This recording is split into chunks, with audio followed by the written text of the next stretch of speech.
个嘴骗人的鬼。男人就分两种，一种骗你一阵子，一种骗你一辈子。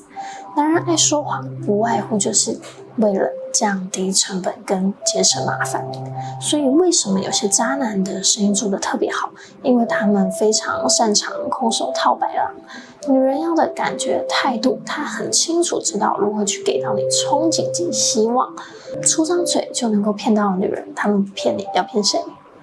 但也有些男人在做承诺的时候是真心实意的哦。不过就好像一个业务团队一样，一开始给自己设定一个很高的目标，并把这个目标昭告给全天下，而最后发现自己做不到的时候呢，会下意识对你说他食言感到愤怒，或直接放弃兑现等等的这些行为，其实是源自于当初的目标可能设得太高，并且他对自己的能力有一个错误的认知判断，而因此产生的一种习得无助感。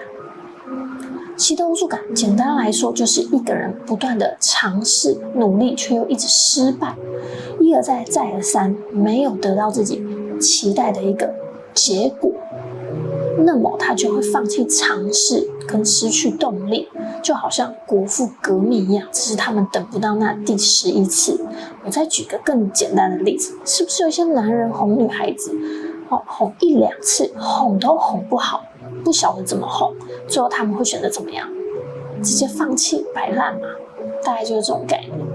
接下来我要分享一些小窍门，让女孩子用低成本的方式来评估这个男孩子他是不是单纯来口嗨你，来白嫖你的。画饼台词不外乎原本、改天、下一次、将来、原本打算、以后不会、下次会改。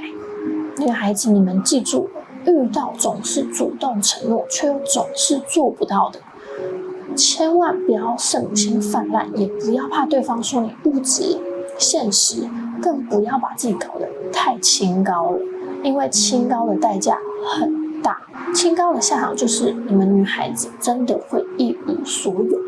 千万不要相信什么爱你的人会主动把一切捧到你面前的这种鬼话，相信我，你不开口，一堆男孩子就跟你装傻到底而已。不怪他们哦，因为人性就是又贪又懒的。如果你对男孩子没有要求，那你被白嫖真的是刚好而已。所以有一句话是这么说的，男孩子会承诺给你买房买车，却不会直接给你500，为什么呢？因为500块他真的有。所以我们女孩子到底该如何吃下男人的饼，并且反画饼给他们？记住一个守则，他怎么画给你，你就怎么画回去，务必把他给你的承诺具体化。例如男人说，我原本想要送给你礼物，但因为怎么样怎么样，我就没有买了。那你怎么回？你就回他，现在送也还来得及，最近刚好缺一个隔离霜，并把链接给他，你就看他买不买。再举例，男人说我想带你去吃一间好吃的高级料理，你就直接回他，好啊，我很期待，下周日下午3点怎么样？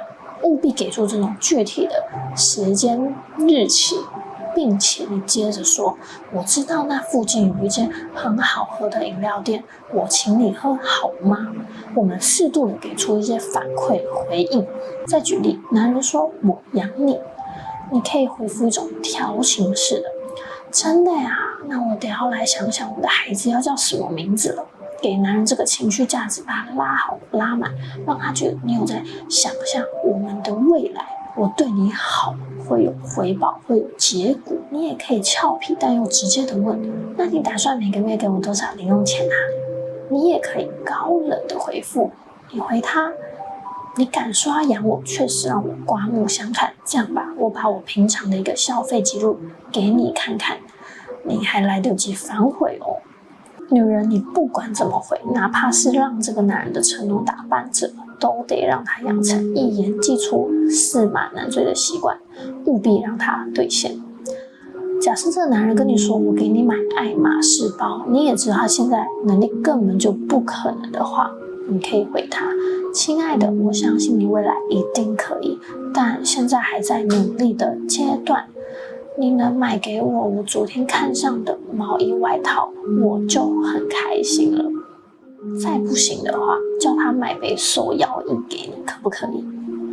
总而言之，你要养成男孩子实际付出的习惯。如果一个男孩子总是跟你谈以后，你就要学会跟他谈现在，因为男人口中的以后是有可能根本没办法兑现，它完全是一个虚幻的，可能会毫无价值的，而你的现在是很值钱的。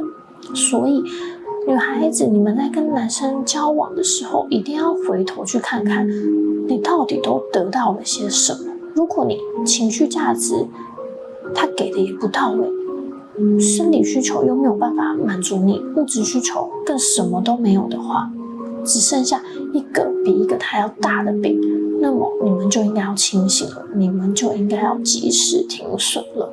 最后，女孩子，你们最该小心的不是完全不为你们付出的男人，而是那些为你付出一点点就要你付出所有的男人，还有那一些刚开始认识为你做一点点小事他就立即要回报的这种男人。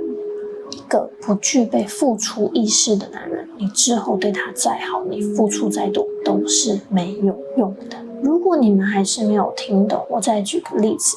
如果你今天销售产品，你的客户少带钱了，没带钱了，叫你的货先给他，你觉得你给了以后，到底是客户会着急着把钱捧来给你，还是你厂商要去追款呢？人性就是如此价值交换而已。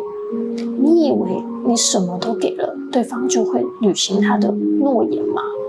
正因为你什么都给了，你才没得谈。正因为你什么都给了，所以对方根本没有必要拿东西再来跟你换。所以女孩子最保护自己的方式就是一物换一物。你不要男孩子付出6分，你就着急着给人家10分。他怎么哄你，怎么骗你，你就同等的对他。你们放心，这样子会赶跑那些没有诚意以及想要白嫖你们的人，绝对不会赶走真正爱你们的人。下课。